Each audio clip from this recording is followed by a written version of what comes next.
Estamos en una nueva entrega de Hablemos en Arteria, un espacio que busca dialogar con artistas en el contexto de sus exposiciones. Estamos en la Galería Bea Beatriz Guerra en la ciudad de Bogotá, en la localidad de Chapinero, en la exposición Gente del artista Carlos Alarcón. Carlos, bienvenido a este espacio. Hola Nelly, gracias por estar aquí acompañándonos en la exposición. Bueno, Gente es el resultado de un proceso que has venido desarrollando durante muchísimos años, diría que son más de una década en las que has venido explorando un poco las expresiones y las sensibilidades de distintas personas a través del retrato. ¿Cuál es esa especialidad que hace esta serie Gente? En esta serie nueva vemos como una acumulación de mucho trabajo anterior y se conjuga aquí entre distintas técnicas, distintos soportes, distintos tamaños y distintos encuadres que al, al paso del tiempo se han ido como volviendo como un lenguaje en mi obra y se ha vuelto muy representativo. El retrato se volvió un símbolo, una pasión, una cosa que al principio era inalcanzable y ahora se volvió parte de mi diario vivir, el poder retratar el ser humano. Se volvió como esa pasión inalcanzable, ahora es la felicidad total. Bien. Porque era algo inalcanzable el retrato y hoy día termina convirtiéndose en el lenguaje, digamos, particular de Carlos Alarcón, donde se da ese momento de quiebre. El, todo comienza porque pues yo soy un artista, no de estos artistas con el gran talento que nacen de que sí, que nacen, sino me hice. Fue por mucho trabajo, por muchas ganas de querer representar cosas que a mí me costaban mucho trabajo. Y a mí siempre me apasionó el retrato, el ser humano, la fisonomía humana, y de ahí comenzó a volverse como un lenguaje para todas mis series de, de, de pinturas y dibujos, de grabados. Expresión e identidad encuentro que son dos palabras que han sido bastante recurrentes en las distintas series que has desarrollado. Hablamos de Gente, también en un momento me estabas comentando de la serie Angustias que se desarrolló como en la década del 2010 y o algunas otras temáticas, pero siempre alrededor del retrato. ¿Cómo se selecciona esa persona que va a ser protagonista de esos retratos solitarios individuales de tu obra? Todo comienza por esa pasión del retrato y por ese, lo que comunica el rostro. Los rostros son como un espejo de todo lo que somos detrás, de lo que tenemos en la cabeza, de nuestra personalidad. Y quería irme a retratar eso, que tratar de mostrarlo a través de la bidimensionalidad.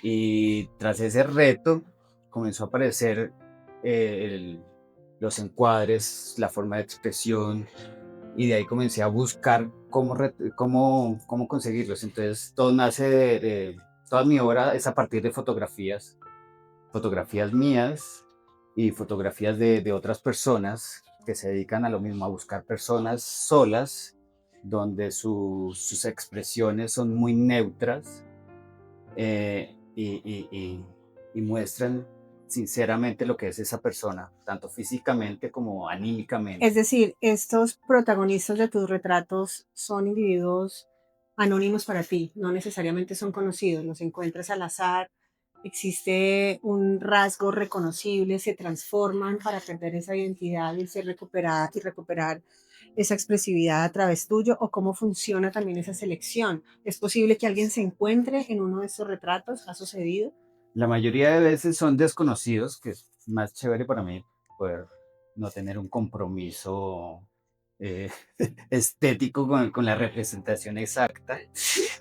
Ha sido una búsqueda porque, y son desconocidos, entonces en la parte de buscarlos es eso, que estén alejados de mí, sean unos transeúntes de las ciudades los cuales yo a través de mis lentes y ahora con la facilidad del celular, uno puede tener miles de retratos diarios y se pone a la tarea de buscarlos. Claro. Yo tengo varios tipos de trabajo, entonces hay días que me voy a hacer O retratos. sea, el banco de imágenes Y es hay un montón de, sí, inmenso. una colección de imágenes gigantes de personas en diferentes poses, en diferentes situaciones.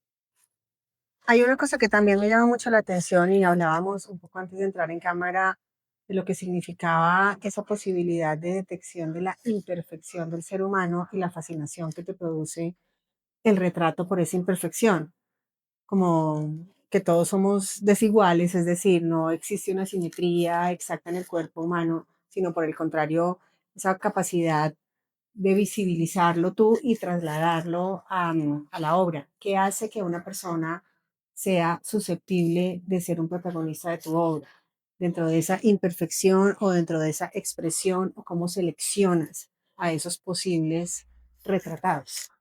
Hay muchas facetas. También, una de las facetas también viene de mi parte de aprendizaje, que comenzó con el cine. Entonces, lo que a veces lo que a uno le inculcaban era la iluminación. Entonces, a veces hay personas que depende del momento, del lugar donde estén, están iluminadas de cierta forma que a mí me fascina. Entonces, primero es esa parte como a veces los claros oscuros, todas esas cosas que hacen resaltar eh, la fisonomía, los rasgos.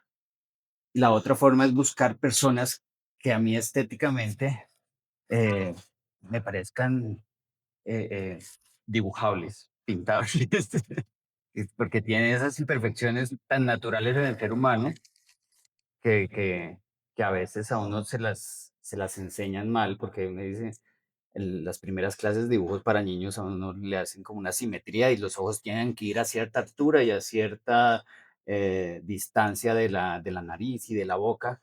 Y cuando uno ha comenzado a dibujar a la gente del natural y después con los estudios fotográficos uno se da cuenta que eso no existe, que esa Todos simetría tenemos desde el pie tal más cual, grande. sí, que una simetría arquitectónica en el ser humano no existe. Me gustaría mucho que ampliáramos el concepto de la luz y la presencia o importancia de tu formación desde el cine. Y la pregunta también es, ¿esto está relacionado con estas imágenes monocromas? Como esta posibilidad de que el cine en blanco y negro o que la luz y la expresividad que se puede mostrar desde el negro y sus diferentes gamas hasta, perdón, desde el blanco y sus diferentes gamas hasta llegar al negro o no necesariamente está relacionado. Está totalmente relacionado por lo que te digo, mi formación fue como una formación de crear imágenes para que quedaran estéticamente muy bien ante la cámara. Y tuve personajes que me enseñaron que la estética, además de la historia que hay detrás, fuera muy bella. O sea, que la estética ayudara a contar la historia en cuanto a los colores, en cuanto a las tonalidades. Y de ahí viene ese amor por el blanco y negro, que primero se descubre las primeras clases de fotografía análoga, que es ir al laboratorio y revelar sus rollos blanco y negro y comenzar a jugar con las tonalidades, la cantidad de tiempo de exposición para que salieran los más blancos o más negros.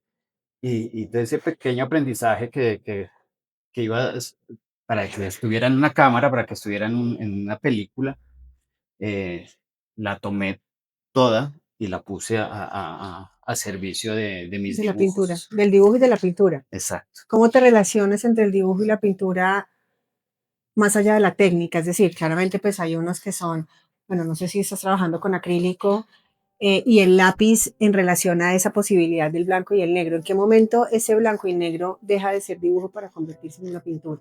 Eh, todos son unos elementos muy básicos para mí, o sea, cualquiera tiene una importancia igual, o sea, todas las técnicas que yo he aprendido durante mi momento de trabajo tienen una importancia igual, entonces he tratado de aprenderlas muy bien a través de maestros, porque en la universidad no fue, sino fue a la antigua, como ir a los talleres de los maestros, ver cómo trabajaban, ayudarles a preparar las pinturas, a ver cómo se preparan los Además que tu lienzos. formación no es de artista plástico, sino de No, es exacto. cinematográfico.